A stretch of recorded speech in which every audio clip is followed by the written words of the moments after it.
Okay, team. I've got MommaLee on here. I'll do the intro and we'll get started soon. This woman is a warrior. She is truly incredible. Her story is going to inspire the team that's listening, but also even more people in the world. Those that haven't already heard her on her and other incredible interviews. So I will get started here.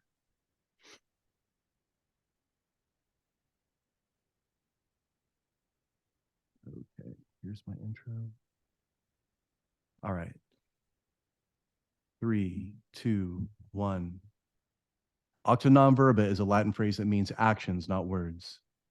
If you want to know what somebody truly believes, don't listen to their words. Instead, observe their actions. I'm Marcus Aurelius Anderson, and my guest today truly embodies that phrase. Debbie MommaLee is an author, public speaker, and political activist who has traveled the nation telling her son's amazing story and advocating for our troops, their families, and their families of the fallen. Debbie understands the sacrifice that our troops make and that freedom is not free. On August 2nd, 2006, she received a knock at the door that would forever change her life. She was notified that her son, Mark Allen Lee, had been killed in action, becoming the first Navy SEAL killed in Iraq. Since that day, Debbie has dedicated her life to honoring our troops and the families of the fallen, defending our defenders, and fighting to keep the freedoms that our troops have fought so valiantly for. She's worked tirelessly to ensure that our troops and military and Gold Star families have access. I'll do that last part again. And Gold Star families have access to respite and important services that help assist recovery after injury or loss. By God's strength, she chooses to rise above the most devastating circumstances of her life to impact others' lives, giving them hope and encouragement. In response to her son's last letter home, to pass on the love, the kindness, and the precious gift of human life, she founded America's Mighty Warriors and is providing programs that improve quality of life, resilience, and recovery. Debbie has completed a multitude of cross-country tours, visited Gitmo, and visited Iraq in 2007 and 2010, becoming the first Gold Star mother in history to visit the combat zone where her son died. She's conducted over 1,000 media interviews and has been a regular on Fox News. She's appeared on stage with Tim McGraw at the ACMAs in 2007 and has met with President Bush on numerous occasions and can be found on Capitol Hill advocating for our troops. America's Mighty Warriors.org is where you can learn more about her. And I know that I put a long string on that kite, but I just wanted to give people a really great background of who you are, what you're doing, and to thank you so much for being here today. You bet. I'm excited to be here. Thanks so much for having me. Whenever I can share more of Mark's powerful story and what we're doing in his memory, that's a great day. Yeah, it's incredible. For those that haven't listened to your interview with Chaco, which is 3.5 hours, it's incredible. But I love the deep dive that he went into about you, about your past, about your wrestling with adversity, because oftentimes I have noticed that the strongest people usually are the ones that are able to take that, process it in a healthy way. They choose to make it into something healthy. When something bad happens to us, you mentioned hurt people, and sometimes we don't understand that when something is difficult is happening to us, we have a decision. We can choose to perpetuate it, or we can say, the buck stops with me. I'm choosing to move in a new direction. And I believe that lots of times when we're in the hardest parts of our lives, it takes a lot of courage to have that kind of clarity to detach, as Jocko would say. Can you speak to that a little bit? Yeah, I think that so much it's just like the Navy SEALs. When they go through their training to see if they've got what it takes to be a SEAL, as they go through what they call BUDS, which is basic underwater demolition, they push those guys hard.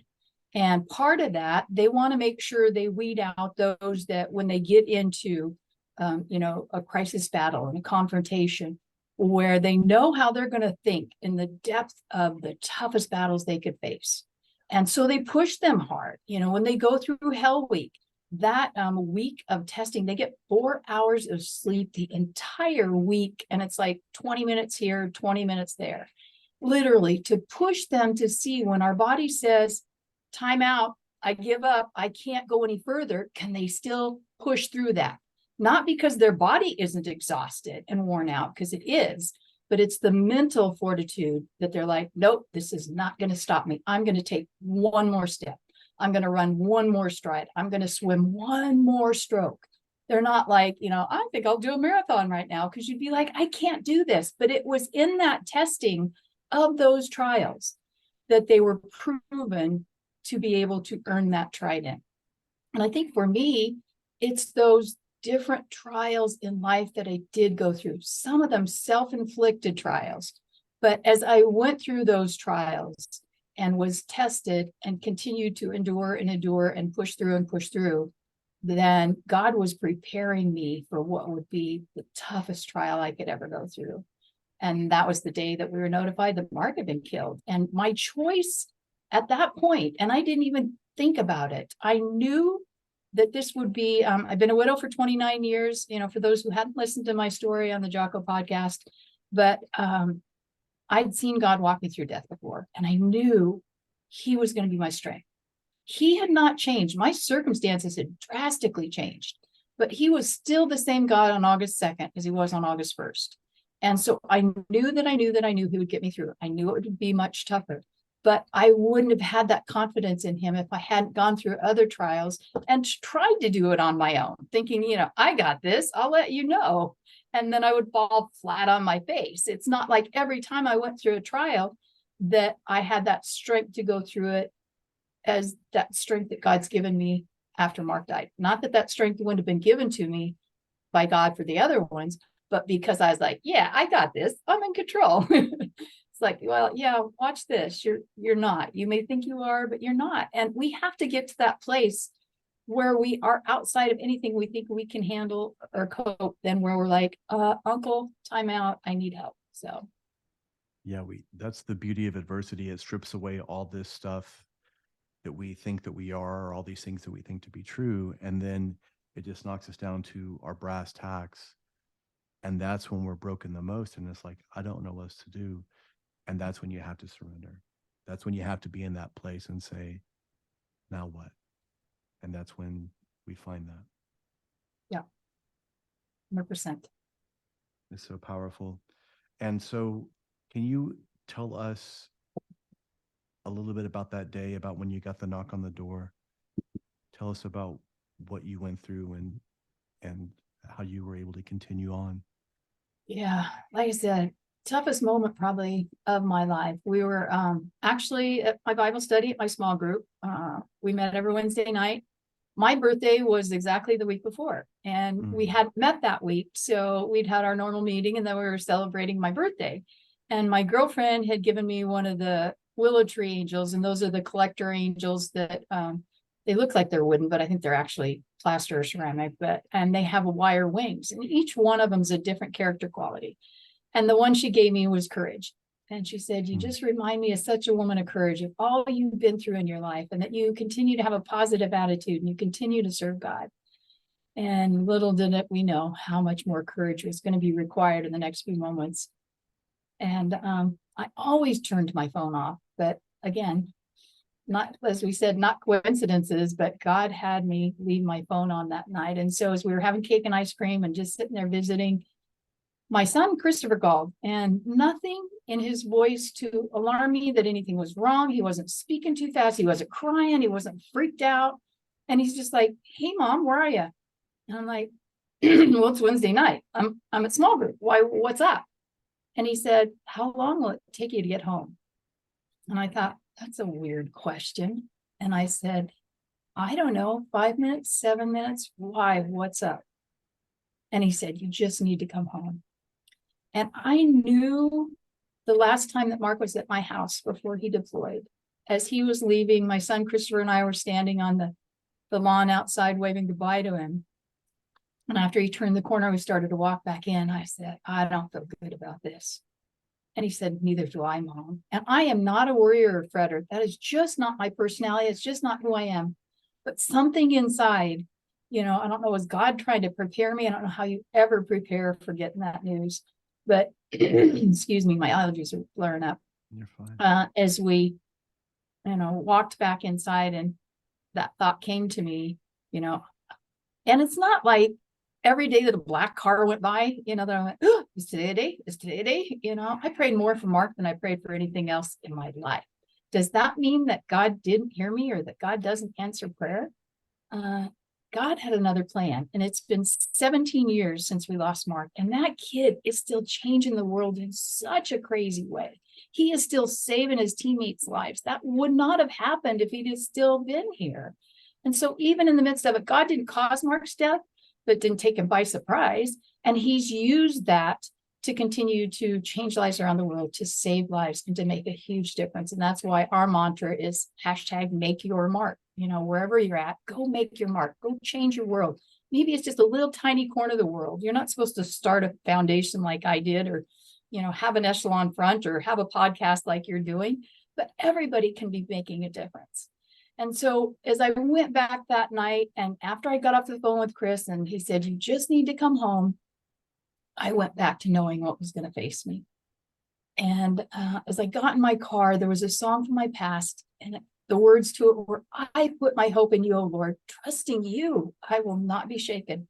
Knowing that you will see me through, I put my hope in you. And I just sang that over and over and over. And I got to the main intersection by my house, and it was totally blocked off. There were 3 or 4 fire trucks. There were ambulances and police cars and emergency vehicles blocking the entire intersection. And as I pulled up on that intersection, I'm like, oh, my house blew up. That's all that's wrong, and I would have rather lost all of my earthly possessions and still had Mark. And to this day, it was really weird because the other day I pulled out of my subdivision, and I lived just about a mile south of where I did at the time. And that intersection had that same thing. There'd been something that happened, and I haven't seen that in 17 years at that intersection. I may have seen, police car, but not total mayhem where there's so many emergency vehicles. And I was telling my daughter-in-law, oh my gosh, it was so weird. As I saw that, it took me back to that moment when I pulled up on that 17 years ago. And you wouldn't think 17 years later that would still have that great of an impact, but it was just like, oh. But to this day, I don't know how I got back into my subdivision. I don't know how I got through that intersection. But as I got back into my subdivision, there were no emergency vehicles. So I'm like, oh, okay, I'm back to knowing what's going to face me. And as I turned that corner, I expected to see a black car parked in front of my house. And there was no black car. There were no unusual cars. They parked way down the street. It was just my son, Christopher, on the sidewalk, just pacing back and forth. He was in the Marines. He knew, when they show up in uniform at your house, he knew what the outcome was. They wouldn't tell him, but he didn't need to be told. And I jumped out of the car, and he said, Mom, the Navy's here. And I remember just falling on his shoulder, just crying, no. And as I walked inside, they'd actually been trying to find me. Mark had died about 10 hours earlier. They were trying to find me at my old house up in Oregon where I lived. I know that Mark changed the new address. I know he updated the paperwork. But if they would have found me that morning, I'd have been by myself. And so even in that circumstance, I could see God's hand, of protection around me, so that my son was with me when I found out. And they'd been trying to find me for several hours. Once they, were at my house because I wasn't home, and the neighbor, they knocked on her door and said, do you know where she's at? Do you know how to get a hold of her? And said, well, I don't have her cell phone, but I know her son works at Lowe's. And so they went down to Lowe's and found him, and that's how he was able to call me. But they'd been in my home for a couple hours while this was all happening, or once, Chris had got there with them. And they said, we can tell by being in your home that you're a woman of faith, and you're going to need to rely on that faith for what we're about to tell you. Your son, MommaLee, has been killed in action. And as a parent, that's our worst nightmare, to ever think that anything would happen to those gifts that we've been given of our children. And yet, as I said before, I knew at that moment that God was with me, that he was going to see me through, that he was going to give me strength to survive. I knew it would be way harder than losing my husband, but I knew I'd seen God walk me through death before. I knew he would do it again. And as I sat there and talked with the chaplain and the CAPO officer, I have a small window that was next to the door in that house. And as I looked out, I saw my friend standing outside, and I'm like, what on earth are you doing out there? And I motioned for him to come in. I need you in here. And my neighbor next door to me at the time was from New York, very proper. And he told them, no, you don't go in. You wait, until she tells you to come in. You respect that. And so they were waiting out there. And once they came in, I shared with them, what had happened. And we prayed and we cried, and talked about Mark and tried to process it, and cried a lot. And they stayed there for several hours and left probably, I don't know, about 11 o'clock, 11:30 at night. And my son, Christopher, who I mentioned served in the Marines, met his wife in Okinawa. And this was before they had the 5 children that they do now. She would go home every summer for 6 months and spend time with her family. And she had gone home. And the year before, both my daughter and daughter-in-law had lost babies at 5 months in their pregnancy, which is not a normal time. Usually if you miscarry, it's early in that first trimester. And so right away, our hearts were concerned for them, and that with their grief and stress, they might lose another baby. So he chose not to tell her. And I still, to this day, I have no idea, that strength that he had to have conversations with her every day and not let on. He knew that she would be home in time for the funeral, but it was about a week's time before she got home. And so how he did that without letting on is beyond me. And he said, I'm going to go to bed, Mama. I'm going to stay here tonight with you. And I said, thank you, son. He said, I'm going to try to get some sleep. And I knew there was no way sleep was coming to me that night. And I mentioned I've been a widow for 29 years. At that point, it had been 12 years. And I just wanted somebody to hold me and tell me it's going to be okay. We're going to get through this. And there wasn't anybody there. But I came back to knowing when I lost my husband, where did my strength come from? Who was my comforter? And so I'm like, okay, it was God. I'm going to go grab my Bible, and I'm going to see, what words in scripture he has for me. And it literally opened to Psalms 27. It says, the Lord is my light and my salvation. Whom shall I fear? The Lord is the strength of my life. Of whom shall I be afraid? When the wicked came against me to eat up my flesh, my enemies and my foes, they stumbled and they fell. Though an army may encamp against me, my heart shall not fear. Though war may rise against me. And I'm reading this going, are you kidding me right now? I don't think this was in the Bible before. I think God wrote this today for me. And the second to last verse said, I would have lost hope if I had not believed I'd see the goodness of the Lord in the land of the living. Wait on the Lord, be of good courage, and I will strengthen your heart. And I saw that courage thing. I'm like, wait, I got the courage angel at the beginning of this. And now you're reminding me courage. I get it, God. You're telling me I've got to have courage. And courage is not that you're not ever afraid of anything, or that you don't fear pain, or that you don't go through struggles. It means in the middle of the adversity that you keep pushing forward. And so for me, I could not have felt God closer to me if he'd have physically been there. And I did feel him, embracing me and holding me and telling me it was going to be okay. And as I closed my Bible, I was in tears for both, tears for the loss of Mark, but tears going, oh my gosh, God, the way that you revealed yourself to me was felt so strongly. And I've never audibly heard him speak, but in my thoughts, he said, I want you to read this at Mark's funeral. I want you to give everybody else that same hope I've given you.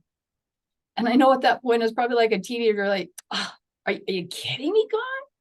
This is my son's funeral. I don't know what I'll do. I don't know if I'll pass out. I don't know if I'll throw up. And I paused and I said, okay, I will walk through whatever doors you open, thinking it just meant to speak at Mark's funeral and read that scripture to everybody. And I had a backup plan in case I couldn't make it through, but he did. He gave me amazing strength to be able to read that and share the parts of scripture I felt were what God was speaking to me for Mark, and what was for me and what was for everybody else. And he did. He doesn't fail us. He doesn't let us down where we're willing to walk through. I had no idea what doors he was going to ask me to walk through. I thought it was just to share that at Mark's funeral. But it's been pretty amazing to see what he continues to do every day. And I love that you brought that up about courage. Courage is not the absence of fear. As a matter of fact, we have to have legitimate fear to uncover what genuine courage we actually have. And it's very easy, especially today, you see it, this very braggadocious, I'm a warrior, I do these things. But it's very easy to say that when there's no adversity, when there's no barbarians at the gate, because many Yeah. people have no clue what they're going to do until they're in it. And the very fact that they don't know shows me how much they need to be delving into themselves to do this work, because you did a tremendous amount of work on yourself even before this adversity struck you down to Yeah. get to And I those think that's places. so true. We all like to think that faced with the circumstance, that would be difficult or require a lot of courage, that we'd be able to do that, stand strong. But we don't know. And again, going back to Buds, all those guys, every one of those guys that went to Bud said, I can do this. I got what it takes. And yet 80% wash out and don't have what it takes. So I'm thinking if the 80% in that circumstance, the tip of the spear there, but probably 80% of us don't have that courage naturally, to be able to face that or deal with that, or that we're not prepared to do that. We'd like to think we could, but yeah. And that's the thing about this too. You had gone through a lot of hardship in your life leading up to this. And in many ways, it was this small incremental strengthening, this Yes. adaptation, because had everything been perfect and then this There's no way. happened. There's no way that I would have been able to stand. It would have been too much. It would have been too overwhelming to say, why should I continue on? What's the point now? Even though I had 2 other children, even though I had several grandchildren, I have 11 now, and I didn't have all of them back then. I'd have to look back at the date and see how many I did have, but not that they wouldn't be a reason to continue on. But the emotion, there were times that, people talk about heartbreak. There were times my heart physically, not just emotionally, my heart physically hurt and felt like it was broken. And I remember after the shooting in Uvalde, Texas, at that school, that I don't know if you remember the one teacher that was killed, then her husband died. I don't know if it was the next day or 2 days later. And they didn't call it a heart attack. They said there's something that happens in grief that physically impacts the heart and changes it. I'm like, oh my goodness. So I wasn't actually thinking my heart was really physically going through some changes and was physically broken, not just emotionally. Toughest thing I've ever been through.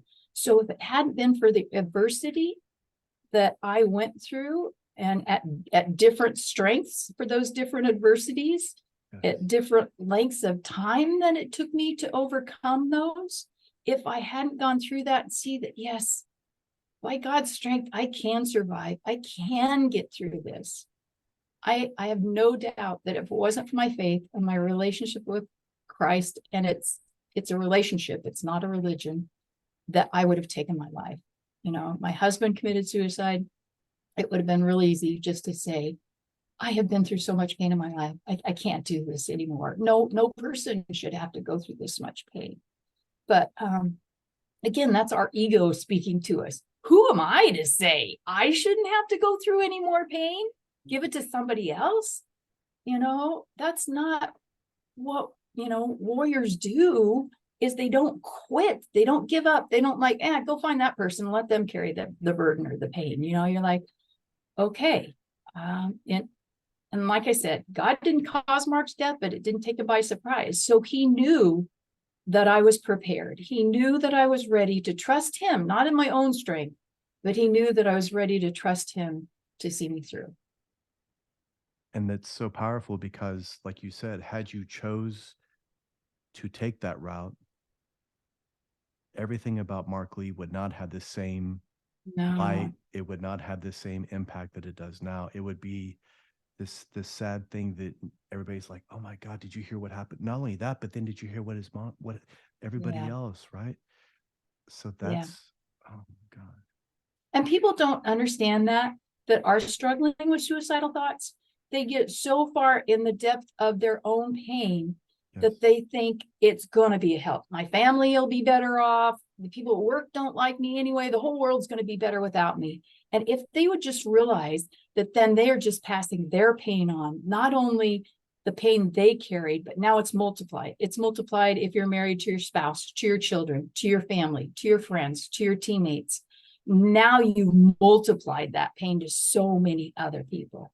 And it isn't pain that you should pass on to anybody else, you know. And that's part of what we're doing in America's Mighty Warriors, is helping our veterans who are struggling that way. Who better to help them than someone who's walked through that?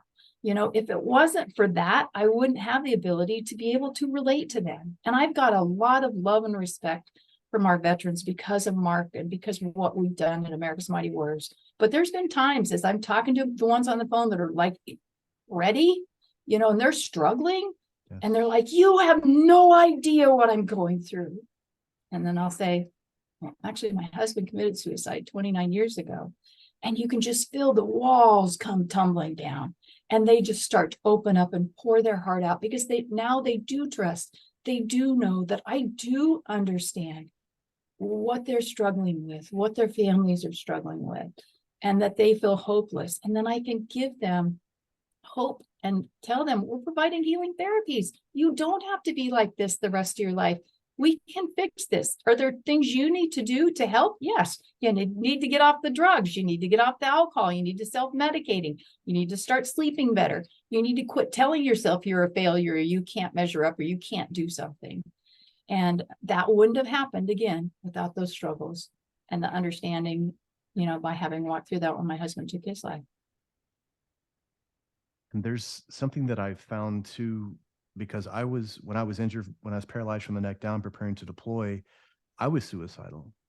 Yeah. Like I wanted nothing more in my life than to take my life.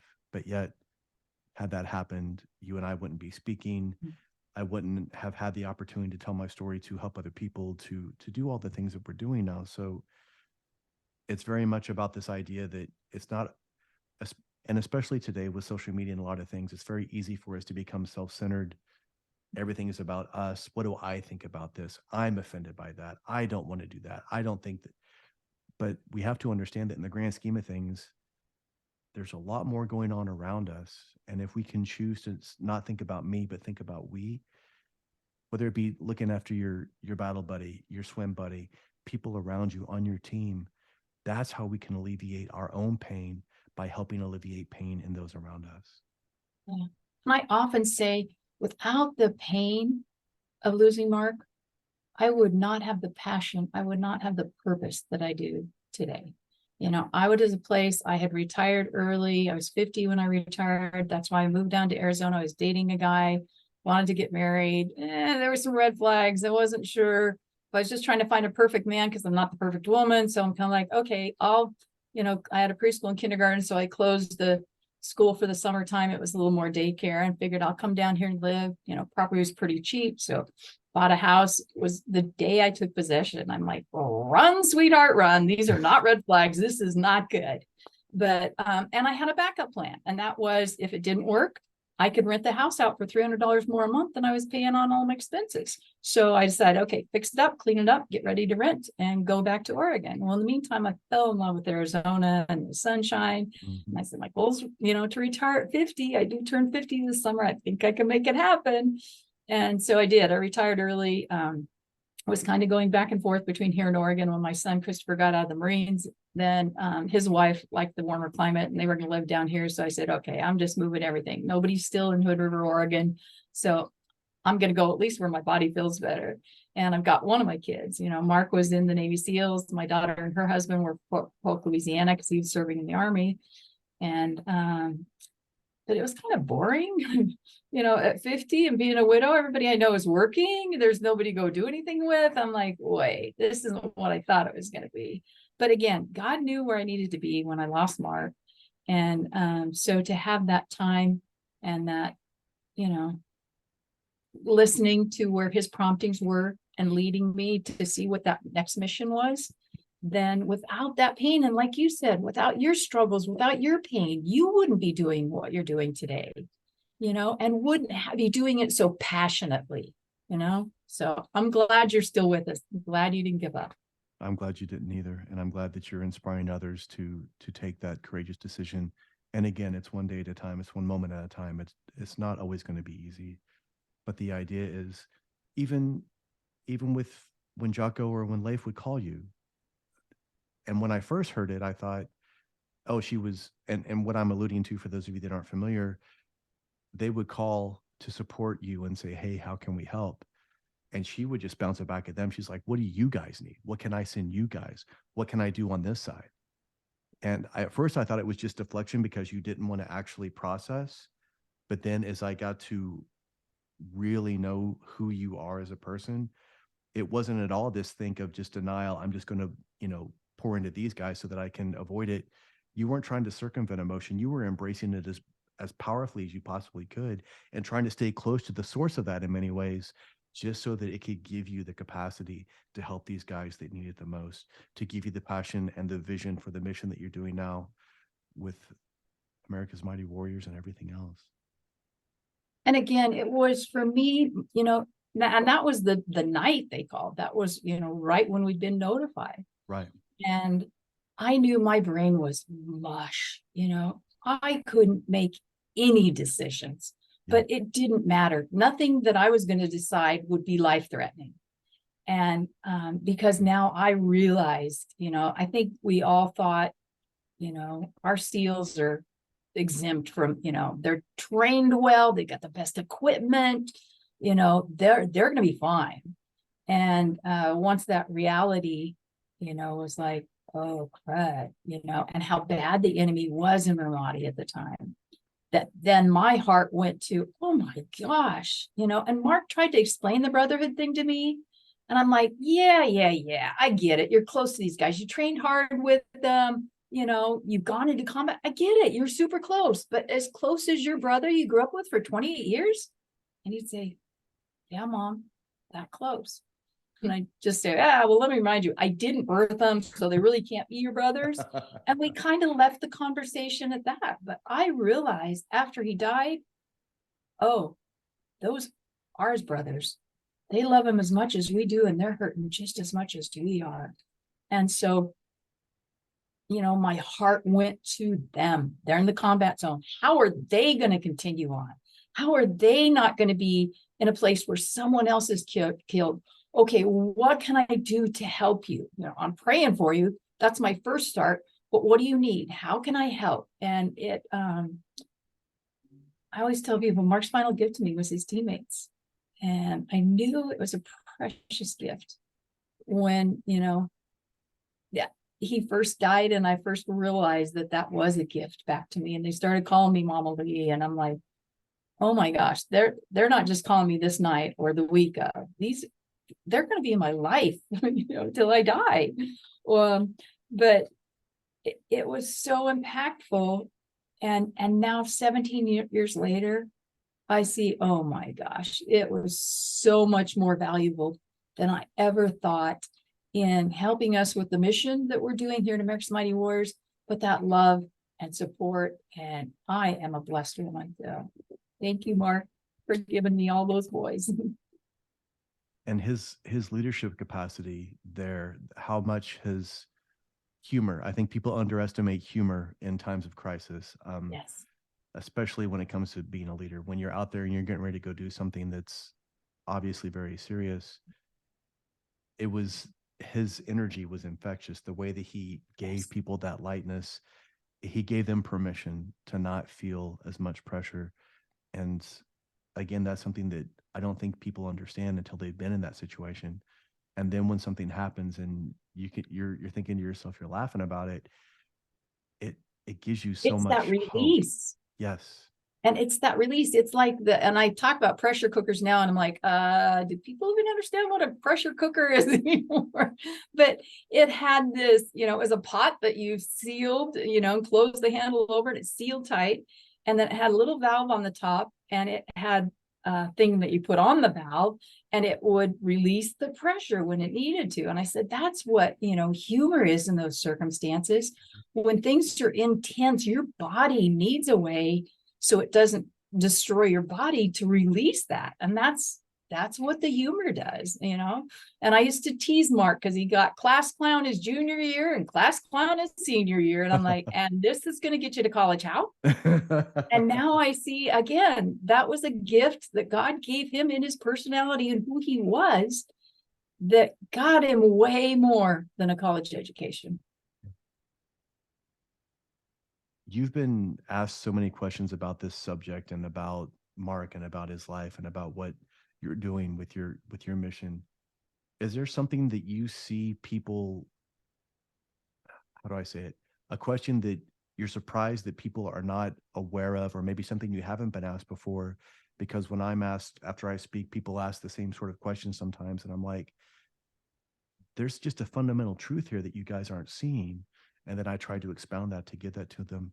Is there anything that comes to mind when you think about that? I don't know that anything really comes to mind. I think lots of times, that pity, people feel like you go through this and there's something wrong with you if you're not having a pity party. And trust me, you cannot, and there are people that will do things to avoid going through grief by, like you said earlier, about being busy, about doing things. And all that does is that intensifies your pain. You've got to go right smack dab through the middle of pain to get to the healthier side, or grief. You can't avoid it. You can't ignore it because it doesn't go away. So, unfortunately, with the grieving process, I tell people you can't go over it, under it, around it. It's got to be head on, smack through the middle of it.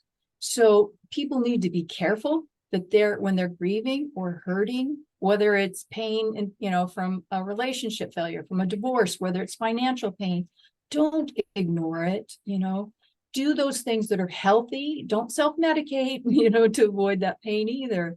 Find those things that are healthy to process through it. Sometimes you're walking, 3 steps forward and you come back one, but you just keep going forward. You keep going through, you keep pressing on. And as you get, I tell people all the time with your tears, don't hold those tears back. That is part of the healing process. Obviously, I don't sit around all day long and cry for Mark. What good would that do? In the beginning, did I? Yeah. I felt like just, I should have lost 50 pounds with the tears that I shed. I didn't, but, you feel, it's the body's way of that intense grief in the beginning. Again, like that pressure cooker, that's how you release it. That's how you release it. Obviously, that would not be appropriate for me 17 years later to sit and cry all day long. That means you haven't processed through, you haven't got to the healthier side. So, again, you take control of those circumstances and you say, okay, I'm not going to cry all day long. I'm going to vent. I'm going to let this get out of my system. Then I'm going to get up and go make my mark. I'm going to go exercise, and I started early on, looking in the morning when I woke up before my feet even hit the ground, find one thing to be grateful for. And I remember in my head this conversation with God when he prompted me to do that. And I'm just like, are you kidding me? I've got nothing, God.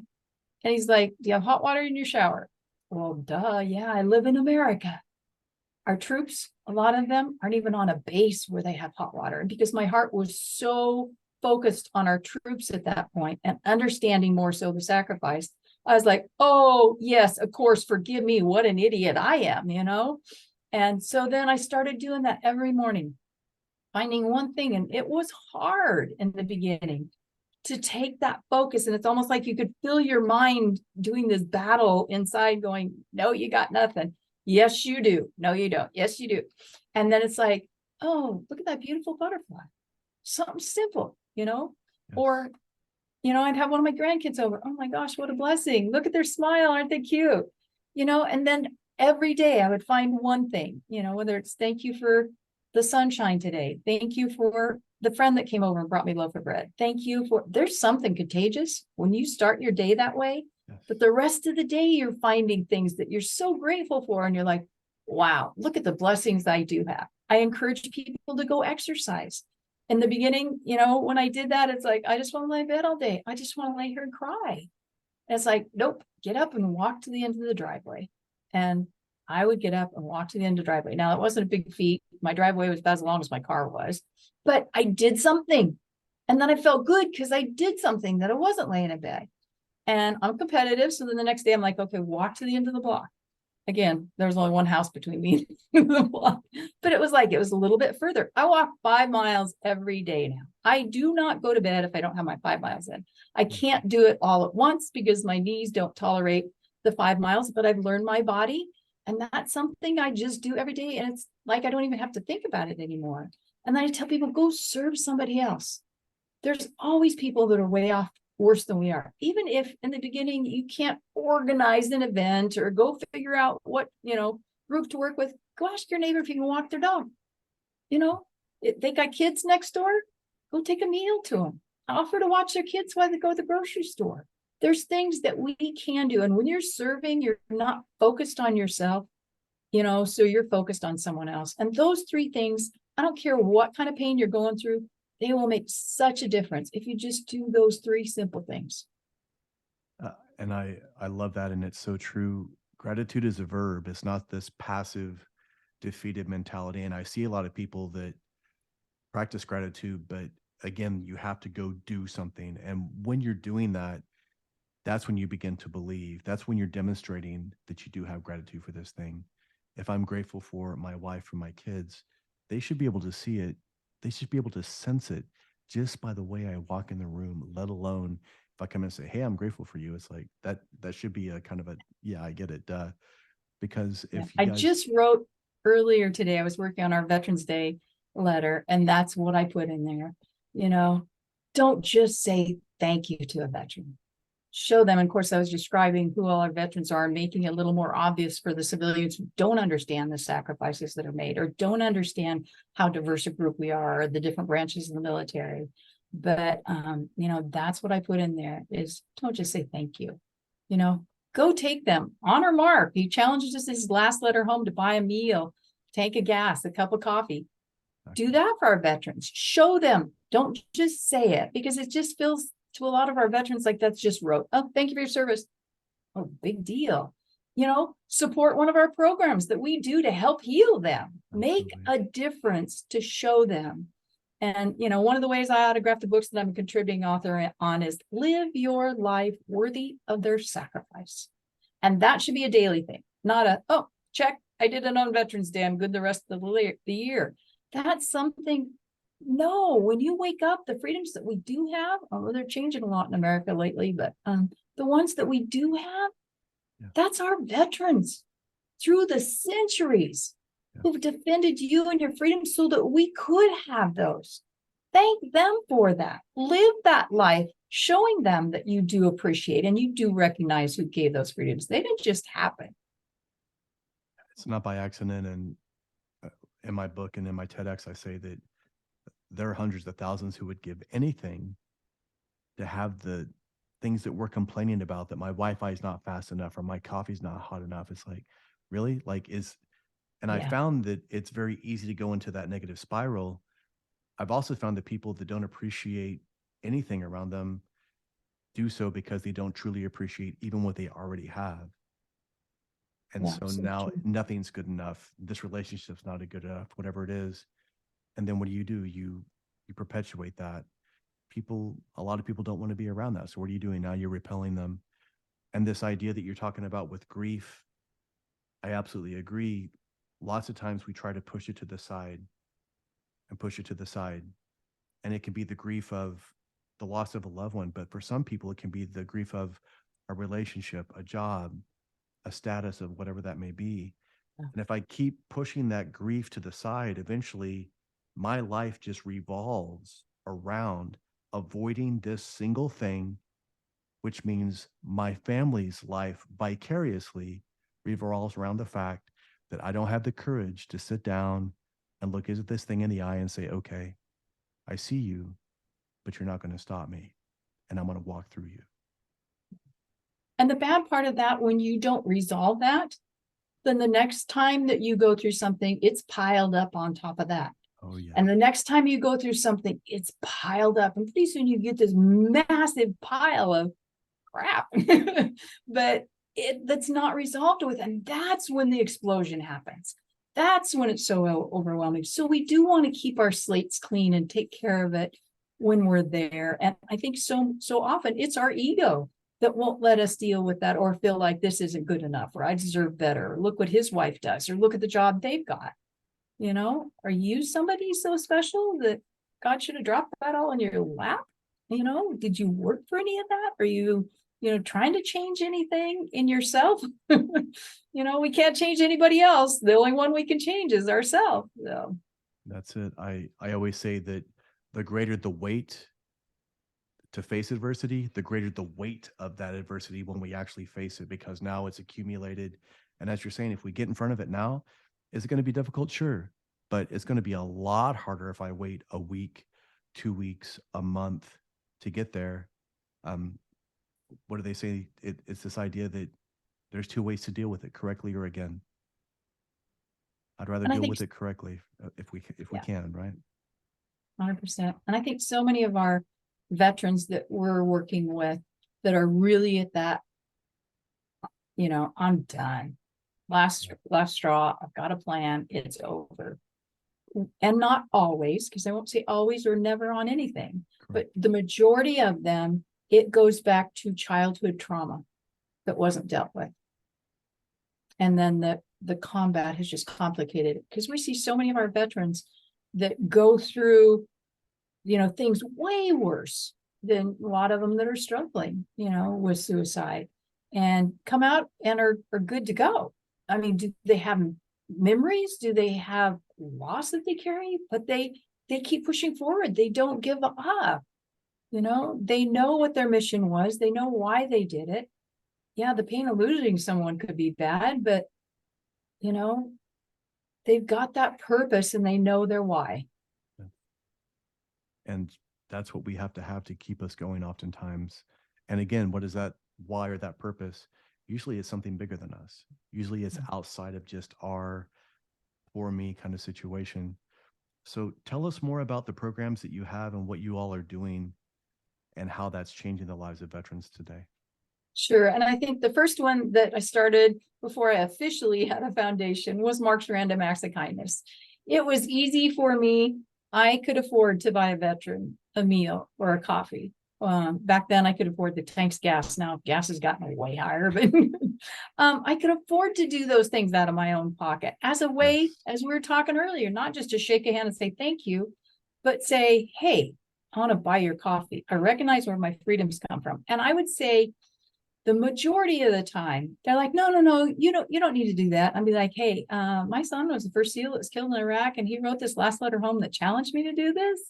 And so then that changes things a little bit. They're like, oh, yes, ma'am, thank you. But whether they're a Vietnam veteran or World War II, I don't know, we've got very few of those left. Korea, whenever they served, whether, I don't ask them when they serve, and I do a random act of kindness, did you serve in combat? I don't care. You were willing to give your life for me. That may not have been required during the time that you served, but you were willing to do that. And I want to say thank you.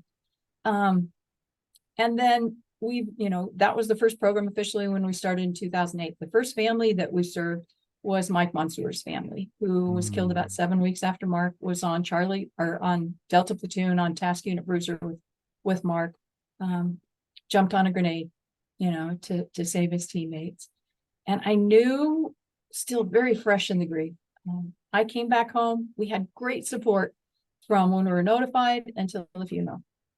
And then I came back to Arizona. I'm not near the base in, San Diego. I live by myself, so now it's like the journey's just starting now, and it hurt. It sucked.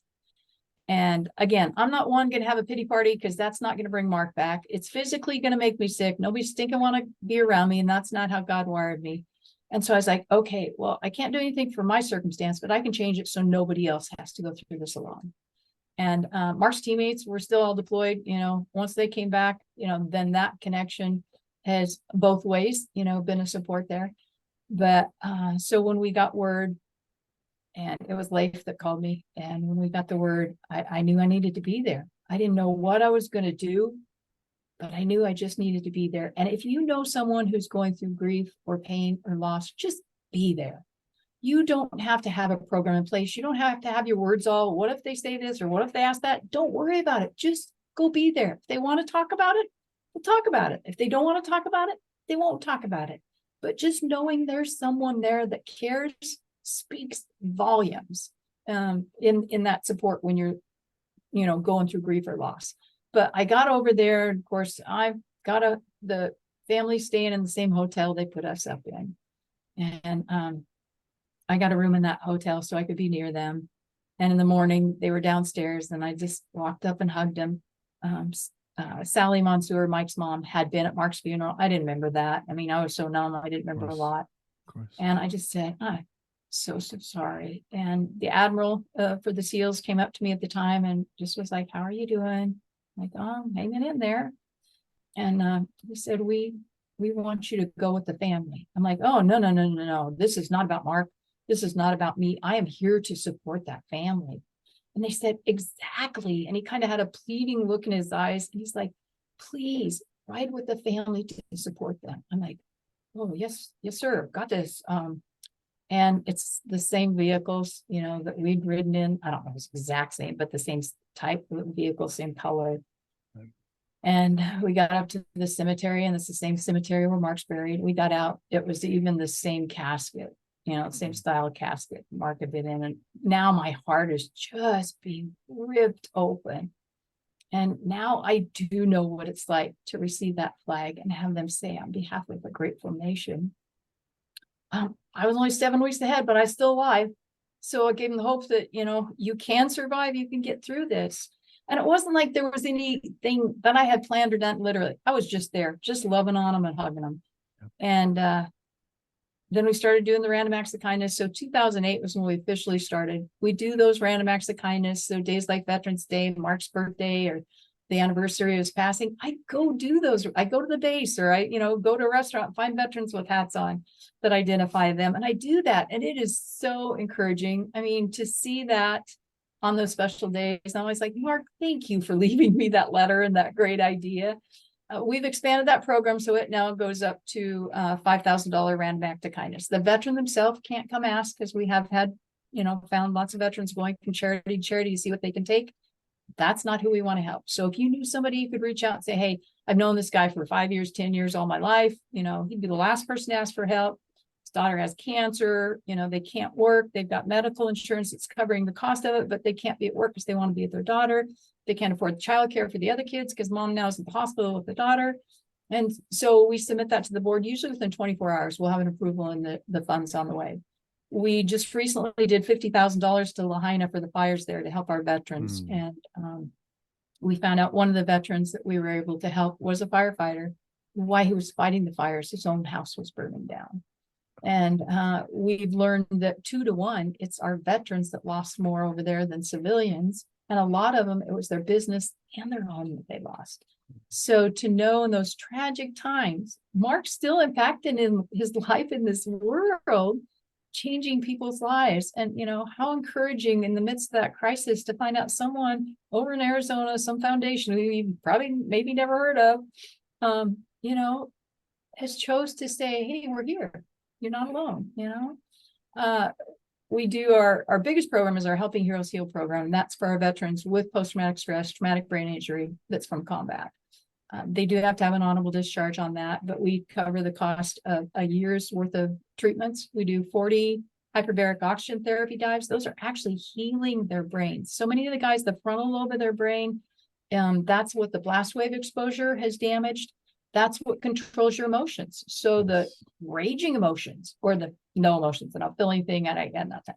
Whether it's the sleep or lack of, which I've talked to so many of our veterans and I'm like, so what's normal night sleep in the beginning when I do this? And they're like, 3 hours. Oh, wow, how long have you been sleeping 3 hours a night?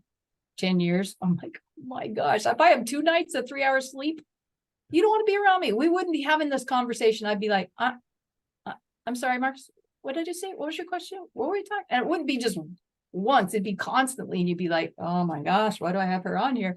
But it's crucial to them when they don't have sleep for that long. That's what also controls the memory. So not being able to remember things. So many of our spouses get so frustrated. They're like, I sent him to the store for 3 things and he came back and had nothing. He couldn't remember. He's just jerking my chain. I'm like, no, he really can't remember, And so once they see the SPECT scans of their brain and they see that, they realize, oh my gosh, there's physical things, not just emotional things that I'm dealing with here. Yes. And that gives them that hope to say, oh, okay, these can be healed. These can be helped. We can get through this. I don't have to live like this forever. And it's amazing how many lives literally that have come back, the veterans who said, I wouldn't be here today if it wasn't your foundation and the therapies that you provided. Literally, I was, had the gun loaded, ready to put it, take my life. And so to see, I mean, how many people even just wants to be part of something where you're saving one life? Yes. But there's been so many more. And that's why I said Mark's still saving his teammates' lives. We have a house in Arizona and one in Florida where our Gold Star families can come stay. This one's the Heroes Hope Home. The other one's Serenity Hope Home. We do retreats in Texas for our Helping Heroes Heal program veterans and their immediate families, and for our Gold Star families. And that's for spouses, children, parents, siblings, and their immediate families. There isn't anything we probably wouldn't do. Again, a lot of advocacy. So fighting right now, our battle up on the Hill is trying to get hyperbaric oxygen therapy passed as a standard of care for treating our veterans. They're looking at the psychedelics and trying to pass legislation there. And that is some funky stuff. And that is just weird stuff. And it's not healing them. It's still just masking the symptoms. Right. They may feel better, but that's not healing the frontal lobe of your brain. If anything, it's causing more damage up there. And as I said, there's probably not anything I wouldn't do for our veterans and their families and our Gold Star families, because I do understand that sacrifice that's made so that we can live free in America. Yeah. And we can donate at americasmightywarriors.org. Is that correct? Yes. And you can go to our store, all the books. We've got lots of books in there, either written by his teammates or I'm a contributing author in all of them. All the books are about Mark or dedicated to Mark. There's even Jocko has his Way of the Warrior Kid that we sell on there. That Mark is the main character, the little boy in the story. Now, it's not his life story growing up, but he would not have been afraid to jump off of a bridge. he would get in the water. I don't know that he was a good swimmer because we didn't have money to pay for swim lessons. They were pretty poor, as we grew up. But he wanted to do that to honor Mark. And great leadership, kids leadership books. There's Mikey and the Dragon, that again named for Mike Monsoor. And the little kid has, problems with fear. He's afraid every time he opens the closet or under his bed, there's a dragon. And who knew, for you guys that know Jocko, you look at him and you would not want to meet him in the dark alley, but that he could write kids' books that rhyme just like Dr. Seuss and that have a purpose and a meaning, not just, oh, that was cute, but, teach kids about fear and teach them about leadership. And, it's amazing the impact that Mark is still having.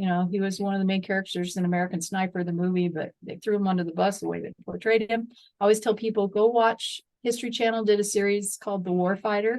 And the first one they did was the story of Mark Lee and Charlie Platoon. That's his teammates retelling it. That's the real story of who Mark was. But it's still really weird to see your kid's name on a headstone or on a memorial wall or in a movie or a book. When Mark was born, I was just trying to figure out, how am I going to keep him? How am I going to feed these 3 little kids, just gone through a divorce? Their father had tried to kill me and very abusive. And there was no hope. There was no light at the end of the tunnel. I'm just survival here, day after day. Okay, I got food for him today. I got food for him for today. And to see how Mark turned out, to see how my other 2 kids turned out, to see, Mark that's changing the world and my other 2 kids that are impacting the world where they're at.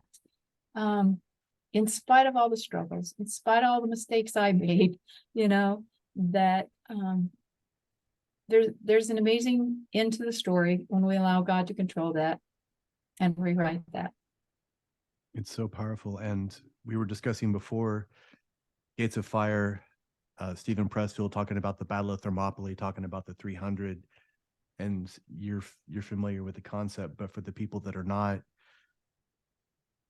one of the mothers of one of the men that were actually it was her son and her husband that had been selected to be part of the 300, and Leonidas knew that they were not coming back. This was just to try to stop things, to give Greece an opportunity to eventually win. And she asked, why did you give me this horrible, horrible pain? You know what's going to happen. He says, well, first of all, I'm going with them. Second of all, I went because I knew that the mothers, I knew that the women, I looked at their character and how strong they were and how courageous they were and how they were willing to lead, because they will be the ones, they will be the that they will hold us together. They will be the mortar that holds these bricks together, that gives us that capacity. And you are the physical manifestation of that spirit, in my opinion, MommaLee. The things that you're doing, the courage that you display every day, just the way that you raised your children in that situation, not knowing what was going to happen next, walking by faith and not by sight, having that strength to demonstrate to the world the only time that we are defeated is when we give up. And for all of us, if we give up at the first sign of adversity, we are literally giving up and teaching ourselves to surrender when we should be fighting the hardest. So thank you for And what you're you're missing doing. that blessing that you get in the midst of the pain and the adversity, to develop that strength, to see where your strength is going to come from. And when I was a young mom, there was probably not a lot of strength and courage there, other than I refused to quit. I refused to give up. I was not going to be a welfare mom. I wasn't going to let the state, raise me. I wasn't going to take all their handouts. These were my children. I birthed them. I was responsible. Now, yes, their father should have been responsible to share some of that burden, but that wasn't the state's requirement to do that. The culture of his family was that way. There were, a sister-in-law that they lived on welfare.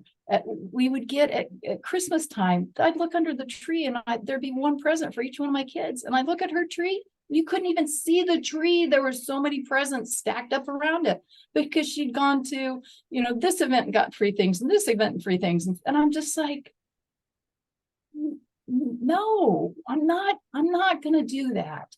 And so I think that just the perseverance, not quitting. And then as I, trusted God more, and as he built that strength in me, and as I, read more books and, studied God's word, and the leadership that's in there is amazing. But then I continue to grow, and God's like, okay, she's ready for the next battle. Let's try that next testing field. And it's like, again, not that anybody, I'm not anything special. Anybody could choose to do this. If I could go through all the adversity and crap that I went through without the tools being born with it or given to me or, paid for so I could do this, anybody can do this. It's a choice that you make to say, today's going to be different. I'm going to give up. I'm not going to quit. I'm going to go make a difference. And again, not that you're like, I woke up and that first day's of grief, did I say, I'm going to run a marathon?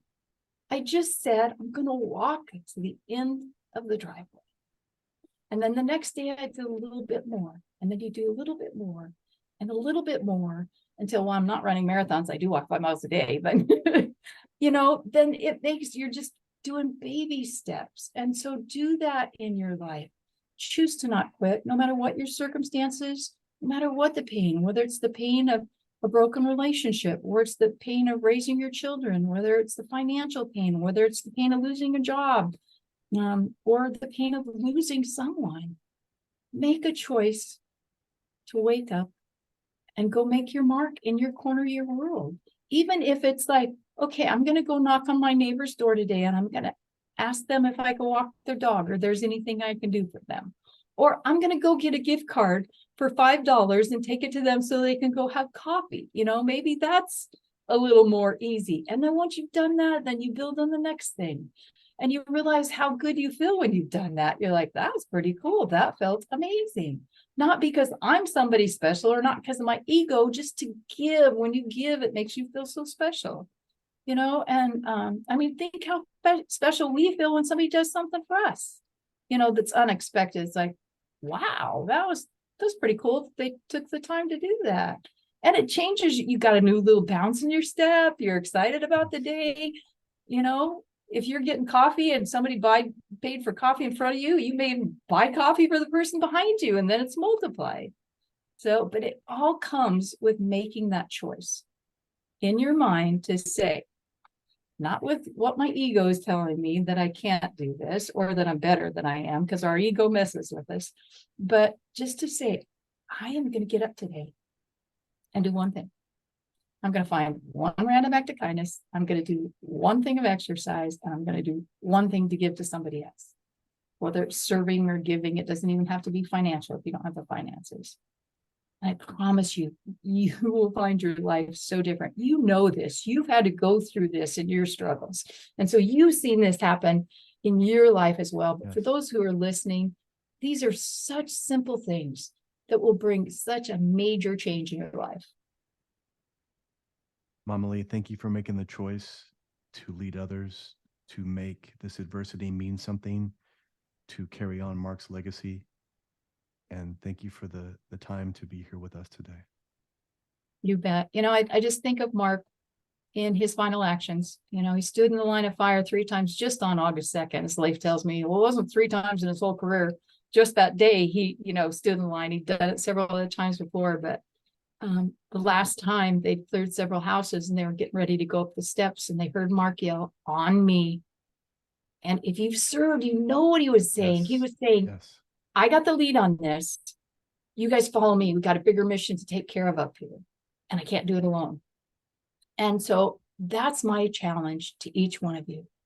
Just make that choice and say, on me, take the lead somewhere, but don't do it alone. Get people to go with you to accomplish your mission.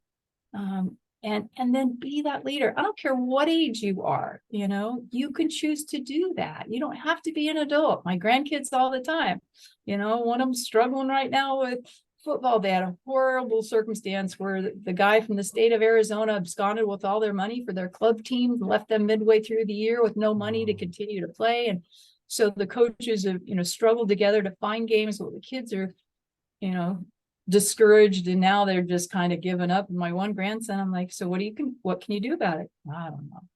Well, what can you do about it? I guess I could encourage them when they're talking negatively. I could say, hey, that's not true. We could do this or we could do that. Yeah, you're right. I can do something. And so we all have an influence, and that comes back to the make your mark, and I always tease, I'm like, well, I made my mark.